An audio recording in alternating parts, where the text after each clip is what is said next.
Assalamualaikum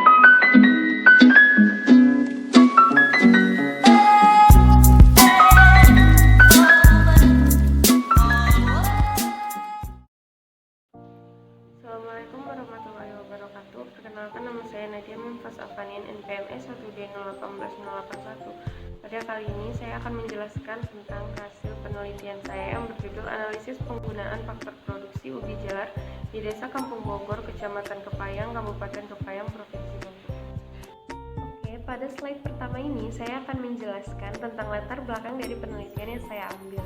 Kabupaten Kepayang mempunyai wilayah seluas 66.500 hektar. Wilayah Kabupaten Kepayang beriklim tropis dengan curah hujan rata-rata 233,5 mm per bulan, dengan jumlah bulan kering selama 3 bulan dan jumlah bulan basah selama 9 bulan. Kondisi alam Kabupaten Kepayang yang berada pada daerah perbukitan Bukit Barisan merupakan bonus demografi yang luar biasa bagi masyarakatnya. Selain berpotensi menghasilkan produk pertanian yang luar biasa, Kabupaten Kepayang juga memiliki potensi sumber daya alam lainnya, diantaranya air mineral, tambang galian, sungai, serta objek wisata. Komoditi utama di Kabupaten Kepayang ini yaitu merupakan pertanian, tanaman pangan, dan perkebunan. Salah satu tanaman yang dibudidayakan di Kabupaten Kepayang adalah ubi jalar. Ubi jalar dapat dikonsumsi dalam bentuk ubi jalar segar, irisan ubi kering, aneka tepung, dan padi. Pasta ubi jalar serta ubi jalar goreng yang dibekukan juga dipergunakan sebagai bahan baku untuk membuat bahan makanan cemilan seperti keripik, chips, tepung, mie, snack, permen, gula fruktosa, serta makanan dan berbagai macam minuman yang terbuat dari saripati ubi jalar. Selain itu, ubi jalar juga memiliki banyak manfaat bagi tubuh. Besarnya manfaat ubi jalar ini berpengaruh kepada tingginya permintaan ubi jalar di pasaran, dan tentunya dengan meningkatkan produktivitas ubi jalar akan menambah pendapatan petani ubi jalar pula. Peningkatan produksi ubi jalar dipengaruhi oleh faktor-faktor produksi yang harus diperhatikan oleh petani untuk mendapatkan permintaan yang maksimal. Besar kecilnya produksi yang dihasilkan akan dipengaruhi oleh luas lahan, jumlah bibit, jumlah pupuk, dan jumlah tenaga kerja. Berdasarkan latar belakang tersebut, maka saya akan melakukan sebuah penelitian dengan judul Analisis Penggunaan Faktor Produksi Ubi Jalar di Desa Kampung Bogor, Kecamatan Kepayang, Kabupaten Kepayang, Provinsi Bogor. Dan pada slide kali ini, saya akan menjelaskan tujuan dari penelitian yang saya ambil kali ini. Yang pertama, menganalisa pengaruh input produksi terhadap jumlah produksi ubi jalar di Desa Kampung Bogor, Kecamatan Kepayang, Kabupaten Kepayang, Provinsi Bengkulu. Yang kedua, mengetahui masing-masing input produksi yang digunakan oleh petani di Desa Kampung Bogor, Kecamatan Kepayang, Kabupaten Kepayang, Provinsi Bengkulu memiliki elastisitas yang sama. Dan yang ketiga, menganalisa dan mengetahui skala usaha yang dijalankan oleh petani ubi jalar di Desa Kampung Bogor, Kecamatan Kepayang, Kabupaten Kepayang, Provinsi Bogor. Slide kali ini sudah merujuk kepada bab kedua, yaitu metode penelitian. Nah, di metode penelitian ini saya akan menjelaskan tentang jenis dan sumber data. Jenis data yang saya gunakan dalam penelitian ini merupakan data cross-section. Data cross-section merupakan data yang menunjukkan titik waktu tertentu, yang artinya data tersebut diambil pada saat yang bersamaan. Dan juga data yang dikumpulkan dalam penelitian ini adalah data sekunder. Data sekunder adalah data yang berasal dari pihak atau instansi lain atau lembaga lain yang berhubungan dengan penelitian ini, yaitu data yang diperoleh dari kantor desa atau studi pustaka dengan membaca literatur yang berkaitan dengan penelitian. Sedangkan pada penelitian saya ini, saya menggunakan data yang bersumber dari penelitian lain. Di sini saya akan menjelaskan tentang spesifikasi model. Dalam menganalisis pengaruh penggunaan faktor-faktor produksi usaha tani ubi jalar digunakan tipe fungsi produksi Cobb-Douglas. Adapun formulasi fungsi Cobb-Douglas yang digunakan dalam penelitian ini adalah sebagai berikut. Y atau produksi ubi jalar sama dengan A dikali X beta 1, X beta 2, X beta 3, X beta 4, dan error. Agar faktor produksi Cobb-Douglas yang diestimasi dengan menggunakan metode regresi linier berganda dengan cara melogaritmakan sebagai berikut.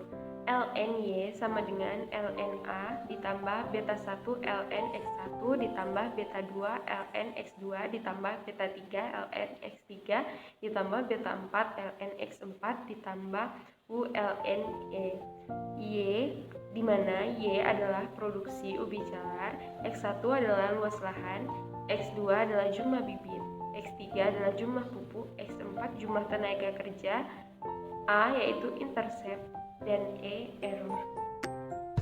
Nah, di bab selanjutnya yaitu adalah bab hasil dan pembahasan. Dan yang pertama akan saya bahas yaitu adalah pengaruh input produksi terhadap jumlah output yang dihasilkan ubi jalar.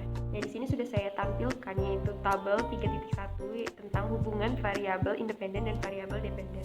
Nah, di sini ada faktor produksi, ada nilai T hitung, dan ada nilai P value. Dan di sini ada luas lahan X1 dengan nilai T hitung 2,138 dan nilai P value 0,042. Jumlah bibit atau X2 dengan nilai T hitung 2,331 dan nilai P value 0,028.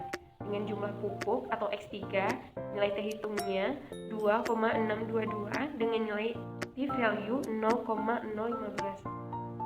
Dan yang keempat yaitu adalah tenaga kerja atau X4 dengan nilai T hitung 4,373 dan nilai P value-nya 0,000. Di sini saya sudah mencari terlebih dahulu nilai T tabelnya, yaitu hasilnya 2,060 dengan nilai signifikasi 0,05 dan nilai F P value adalah 0,02. Nah, dari tabel yang telah saya tampilkan tadi diketahui variabel independen atau variabel X secara bersama-sama mempengaruhi variabel dependennya atau variabel Y karena nilai F P value tadi sebesar 0,000 lebih kecil daripada nilai signifikasinya yang 0,05. Dan yang pertama ada luas lahan atau X1, nilai P value-nya lebih kecil dari nilai signifikasinya, maka terima H1 dan tolak H0, artinya variabel luas lahan mempengaruhi jumlah produksi ubi jalar. Dan yang kedua ada jumlah bibit atau X2, nilai P value-nya juga lebih kecil daripada nilai signifikasinya, maka terima H1 dan tolak H0, artinya variabel jumlah bibit mempengaruhi jumlah produksi ubi jalar.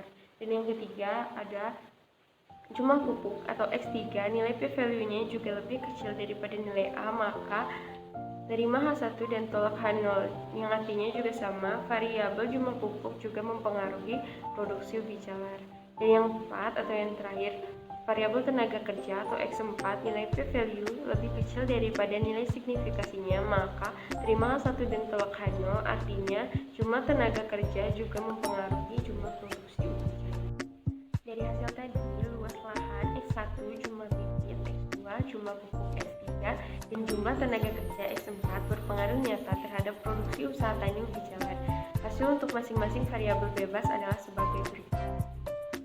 Variabel luas lahan atau X1 mempunyai hubungan yang positif terhadap produksi ubi jalar yang ditujukan oleh nilai koefisien regresinya sebesar 0,117, yang artinya penambahan luas lahan sebesar 1% akan meningkatkan produksi ubi jalar dengan penambahannya sebesar 0,117%, dengan asumsi variabel lainnya dianggap konstan.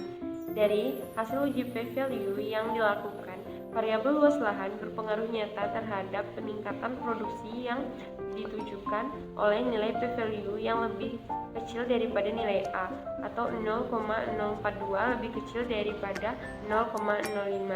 Dengan demikian, semakin luas lahan yang digunakan maka akan semakin menambah hasil produksi. Hasil penelitian ini didukung oleh penelitiannya Carmizon tahun 2011 yang menyatakan bahwa luas lahan yang berpengaruh nyata terhadap produksi ubi jalar. Hal ini menerangkan secara logika karena lahan merupakan faktor produksi utama. Selama faktor produksi yang lainnya cukup tersedia, maka peningkatan luas lahan akan memberi kontribusi yang cukup besar. Dan yang kedua adalah pengaruh penggunaan bibit. Variabel jumlah bibit atau X2 mempunyai hubungan yang positif terhadap produksi ubi jalar yang ditujukan oleh nilai koefisien regresinya sebesar 0,285, yang artinya penambahan jumlah bibit sebesar 1% akan meningkatkan produksi ubi jalar dengan penambahan 0,285%, dengan asumsi variabel lainnya dianggap konstan. Dari hasil uji P value yang dilakukan variabel jumlah bibit jumlah bibit berpengaruh nyata terhadap peningkatan produksi yang ditujukan oleh nilai p-value yang lebih kecil daripada nilai signifikasinya, yaitu 0,028 lebih kecil daripada 0,05. Dengan demikian, semakin banyak jumlah bibit yang akan digunakan, maka akan semakin menambah hasil produksi. Dan yang ketiga adalah pengaruh penggunaan pupuk. Faktor produksi atau X3 menunjukkan bahwa nilai p-value yang lebih kecil daripada nilai signifikasinya atau nilai A 0,015 lebih kecil daripada 0,05, di mana yang artinya bahwa faktor produksi pupuk tersebut berpengaruh nyata terhadap produksi.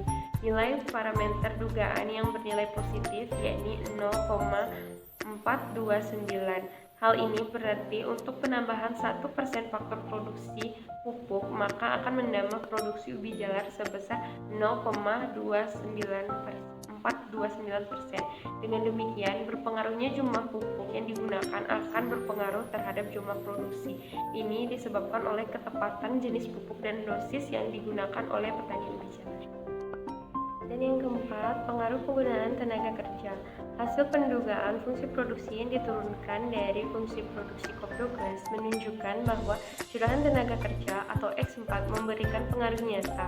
Hal ini ditunjukkan oleh nilai p-value yang lebih kecil daripada nilai signifikasinya, 0,042 lebih kecil daripada 0,05.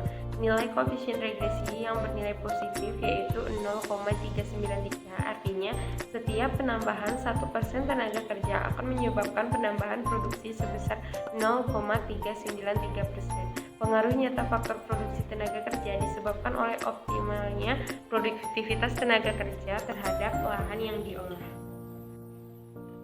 Nah, di bagian ini saya akan membahas tentang elastisitas produksi dan kondisi skala usaha. Ini masih di bagian hasil dan pembahasan. Dan yang pertama akan saya bahas yaitu adalah elastisitas produksi. Dan di tabel elastisitas hubungan input-output variabel. Faktor produksinya, luas lahan dan jumlah bibit, mendapatkan nilai p-value 0,275. Dan yang kedua adalah luas lahan dan jumlah pupuk, mendapatkan nilai p-value 0,064. Dan yang ketiga adalah luas lahan dan tenaga kerja, nilai p-value-nya 0,052. Dan yang keempat adalah jumlah bibit dan jumlah pupuk, nilai p-value-nya 0,583. Dan yang kelima adalah jumlah bibit dan tenaga kerja, nilai p-value-nya 0,598. Dan yang keenam adalah jumlah pupuk, X3 dan tenaga kerja, X4, nilai p-value-nya 0,772 dengan nilai signifikasinya 0,05. Dari tabel yang sudah saya tampilkan tadi, kita dapat melihat elastisitas antara variabel independennya. Jadi, variabel luas lahan atau LX1 dan variabel jumlah bibit mendapatkan nilai p-value-nya lebih besar daripada nilai signifikan. Maka, tolak H1 dan terima H0, yang artinya kedua variabel luas lahan dan jumlah bibit tersebut memiliki elastisitas yang sama antara kedua variabelnya. Dan yang kedua ada jumlah luas lahan atau LX1 dan jumlah pupuk LX3. Nilai p-value-nya sendiri lebih besar daripada nilai signifikasinya. Maka tolak H1 dan terima H0, yang artinya kedua variabel luas lahan dan jumlah pupuk tersebut memiliki elastisitas yang sama antara kedua variabelnya. Dan yang ketiga, variabel luas lahan LX1 dengan variabel tenaga kerja juga mendapatkan nilai p-value lebih besar daripada nilai signifikasinya, maka tolak H1 dan terima H0. Yang artinya kedua variabel luas lahan dan jumlah bibit tersebut memiliki elastisitas yang sama antara kedua variabel. Dan yang keempat ada variabel jumlah bibit dan jumlah pupuk. Nilai p-value-nya lebih besar daripada nilai signifikasinya, maka tolak H1 dan terima H0, yang artinya kedua variabel jumlah bibit dan jumlah pupuk tersebut memiliki elastisitas yang sama antara kedua variabelnya. Dan yang kelima adalah variabel jumlah bibit dan jumlah tenaga kerja. Nah, nilai p-value-nya di sini juga lebih besar daripada nilai signifikasinya, maka tolak H1 dan terima H0 pula. Yang artinya Kedua variabel jumlah bibit dan jumlah tenaga kerja tersebut memiliki elastisitas yang sama antara kedua variabel. Dan yang keenam adalah jumlah pupuk X3 dan tenaga kerja LX4. Nah, di yang terakhir ini juga mendapatkan nilai p-value-nya lebih besar daripada nilai A atau nilai signifikasinya, maka tolak H1 dan terima H0, yang artinya kedua variabel jumlah pupuk dan jumlah tenaga kerja tersebut memiliki elastisitas yang sama antara kedua variabelnya. Oke, yang selanjutnya adalah kondisi skala usaha. Di sini nilai p-value-nya lebih besar daripada nilai signifikasinya, yaitu sebesar 0,02504 lebih besar daripada 0,05. Maka tolak H1 dan terima H0, yang artinya kondisi skala usaha tani ubi jalar yang sedang dijalankan oleh petani di Desa Kampung Bobor, Kecamatan Kepayang, Kabupaten Kepayang berada pada kondisi IRS. Kondisi IRS atau Increasing Return to Scale ini adalah di mana peningkatan pada output yang dihasilkan melebihi dari proporsi peningkatan atau penambahan dari skala input. Oke, ini adalah bab terakhir dari penelitian saya. Di bab penutup yang akan saya jelaskan adalah kesimpulan dan saran. Dari hasil penelitian saya di Desa Kampung Bogor, Kecamatan Kepayang, Kabupaten Kepayang, Provinsi Bengkulu, maka dapat diambil beberapa kesimpulan. Yang pertama, faktor produksi usaha tani ubi jalar pada penelitian ini adalah luas lahan, jumlah pupuk, dan jumlah tenaga kerja berpengaruh nyata terhadap produksi usaha tani ubi jalar. Dan yang kedua, pada analisis elastisitas hubungan input variabel antara luas lahan dan jumlah bibit, luas lahan dan jumlah pupuk, luas lahan dan jumlah tenaga kerja, jumlah bibit dan jumlah pupuk, jumlah bibit dan jumlah tenaga kerja, jumlah pupuk dan tenaga kerja memiliki elastisitas yang sama antara kedua variabel.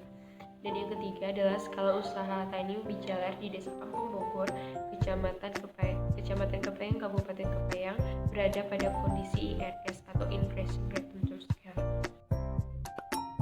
Berdasarkan penelitian dan kenyataan kondisi di lapangan, saya akan memberikan saran kepada petani dan peneliti selanjutnya.